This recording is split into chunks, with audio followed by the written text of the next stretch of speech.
देखो बेटा, minimum angle of deviation निकालना है आपको। तो डेल्टा का फार्मूला आई के साथ अगर आप वेरी करते जाओगे तो डेल्टा भी चेंज होता जाएगा। आपने देखा अभी डेल्टा इक्वल्स टू क्या होता है, I1 प्लस I2 माइनस ए। तो हमेशा कांस्टेंट तो नहीं है, वेरिएबल है। अगर आप एंगल ऑफ इंसिडेंस चेंज करते जाते हैं तो एंगल ऑफ डेविएशन भी चेंज होता जाता है। तो फिर इसका एक्सपेरिमेंटल प्लॉट अगर ड्रॉ किया जाता है तो इस तरीके का आता है। ठीक है ना, इसका जो एक्सपेरिमेंटल प्लॉट जो ड्रॉ किया जाता है तो इस तरीके का आता है। मैंने क्या गलत ड्रॉ कर दिया क्या? हो, ये उधर ज़्यादा होता है। ये मैंने गलत ड्रॉ कर दिया, मैं इसको इस तरह नहीं बनाऊंगा।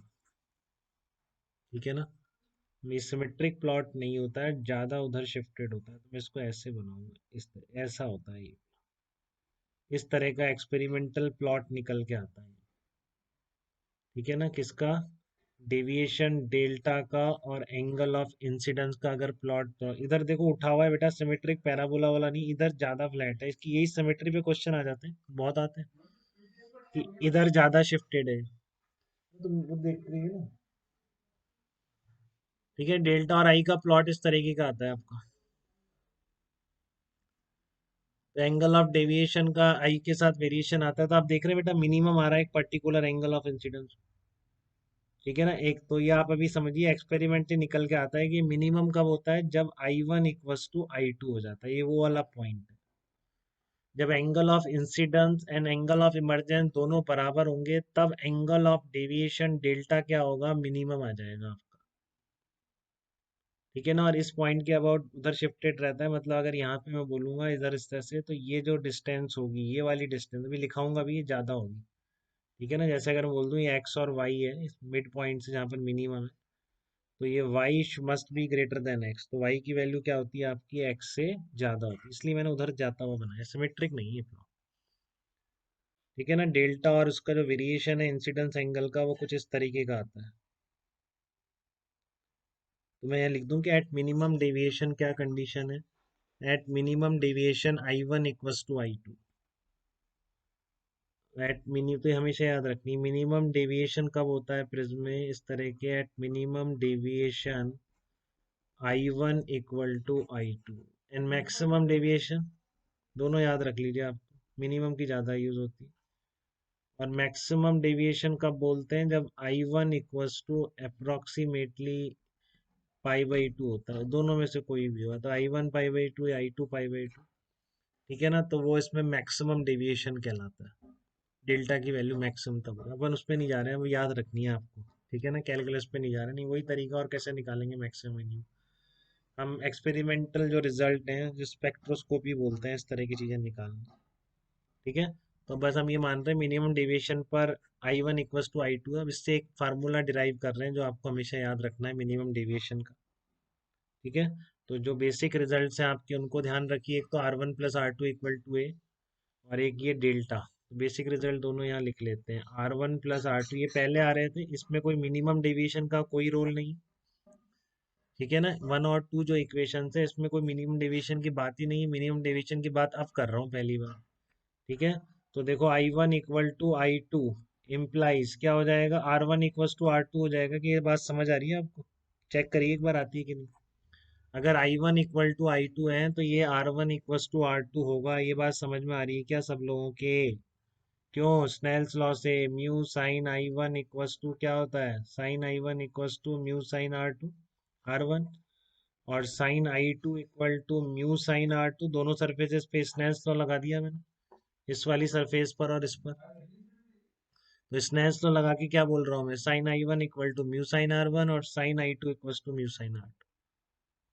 तो अगर आप कह रहे हो I1 इक्वल टू I2 है, तो इसका मतलब R1 इक्वल टू R2 है। तो फ्रॉम इक्वेशन 1 क्या आ जाएगा, अब मैं सारा मिनिमम डेविएशन के लिए कर रहा हूँ, जो भी चीज़ें निकाल रहा हूँ। तो इक्वेशन 1 से R1 इक्वल टू R2 कितना आ गया, A/2 आ गया। के चेक करें एक बार बेटा, किसी को दिक्कत तो नहीं हो रही यहाँ तक?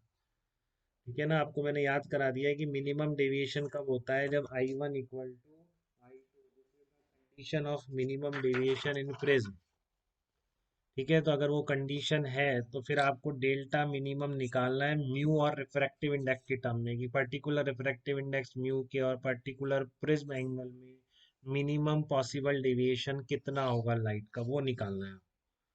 ठीक है ना, तो आपको वो मिनिमम पॉसिबल डेविएशन निकालना है, क्योंकि ये फिक्स हो गया ना, प्रिज्म बन गया, मटेरियल फिक्स है, म्यू उसका प्रिज्म एंगल फिक्स है। ठीक है, तो उसकी टर्म में आप कुछ रिलेशन बना सकते हैं कि आप एग्जैक्ट वैल्यू तो नहीं निकाल पाएंगे कि delta m equals to as a function of mu into a आ जाए, बट म्यू और ए को इन्वॉल्व करता हुआ फार्मूला जरूर निकल जाएगा, तो वही हम निकालना चाह रहे हैं। I one equals to I two ने क्या बताया, R one equals to R two, तो इससे R one equal to R two क्या आ गया, ए बाई टू आ गया। ठीक है, तो फ्रॉम स्नेल्स लॉ लिख दो आप इससे, फ्रॉम स्नेल्स लॉ। ठीक है ना, फ्रॉम स्नेल्स लॉ लिख रहा हूँ मैं, साइन आई वन कितना आ जाएगा देखो। अच्छा, एक चीज और निकाल सकते थे आप, इक्वेशन वन से भी निकालो, बाद में कर देंगे। अब Snell's law from Snell's law आप क्या कर दोगे, sine I one equals to, sine I one equals to mu sine R one. ठीक है, sine I one equal to mu sine R R one, तो आप इसमें से I one I two R one की वैल्यू पुट कर दी। चलो यहाँ कर लेते हैं जो मैं कह रहा था, ये आपका इक्वेशन वन का यूज तो हो गया, अब इक्वेशन टू का भी यूज कर लीजिए।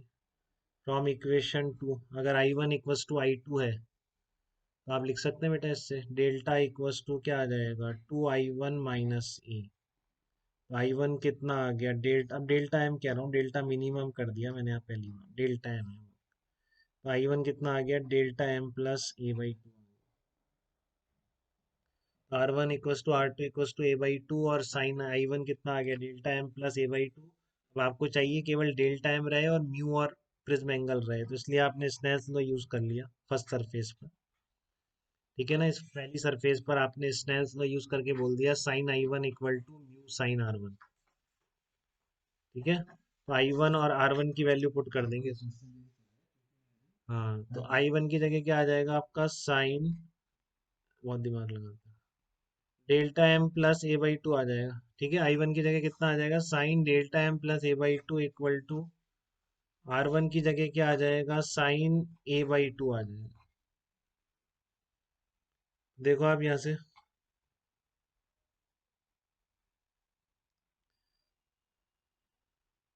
तो इस रिलेशन को भी याद रखना है बेटा, क्या है, म्यू के टर्म में आ गया, हाँ इसको भी आपको ध्यान रखना है एज इट इज, जो मैं बता रहा हूँ इस फॉर्म में।